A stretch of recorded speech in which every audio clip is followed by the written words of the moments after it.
as the wave of protectionism is spreading across the world, former CEO of General Electric, Jeff Immelt, does not want businesses to give up on globalization just yet. Listen in to his thoughts on how Trump has become the poster child of protectionism for the world. In the early 2000s, we owned NBC, and we were engaged in recruiting President Trump to do The Apprentice.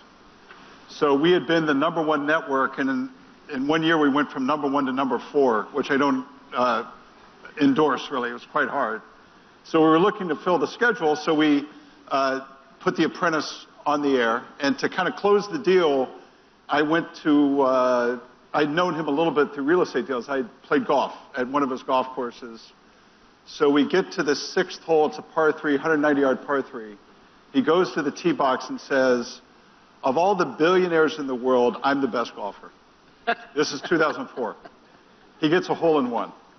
So he gets a hole-in-one? That tells you the power of our president.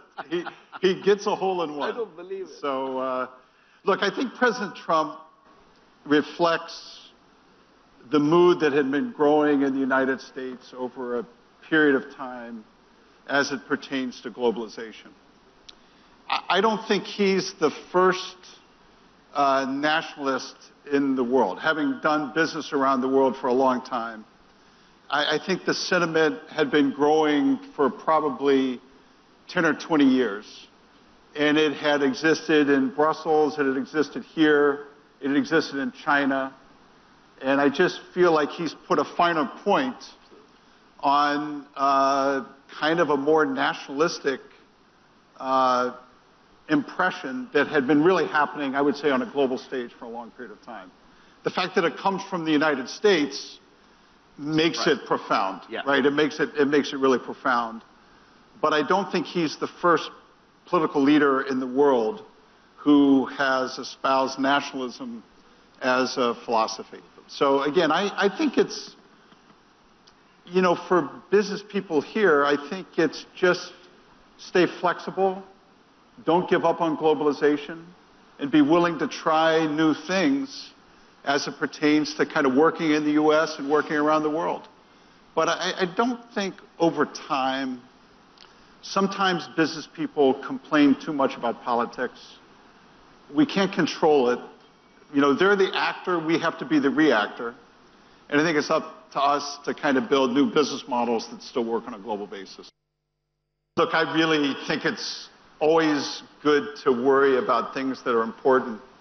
And a trade war between China and the U.S. would be a really bad thing. You know, in other words, the two biggest economies in the world, the two biggest militaries in the world, I think it's probably the most important relationship that the U.S. can have right now is the one with China. It really matters. And so I think it's important for us to say that it matters. I always viewed India as a good counterbalance. You know, in other words, India's a big market, that's an important market, it's a non-aligned market. And so I always kind of viewed India as not necessarily an either-or with China, but as an important, you know, kind of pillar in terms of how to drive a global strategy and how to be successful on a global basis. And I think for all of you in this room, it's just be nimble. The market in India is still an important one. The people that you have relationships that are U.S. multinationals and things like that, they still need the work you do. And, you know, my belief is that the efficacy of the Indian information technology market and how it was perceived in Washington, D.C., that was my responsibility, not yours. You know, in other words, the burden of explaining why we did the things we did, I didn't expect Wipro to explain it in Washington, D.C. or Tata. I thought that was my job. That's your partners' jobs, to help explain why this is better for everybody if we can have an open relationship in the context of where the world is today.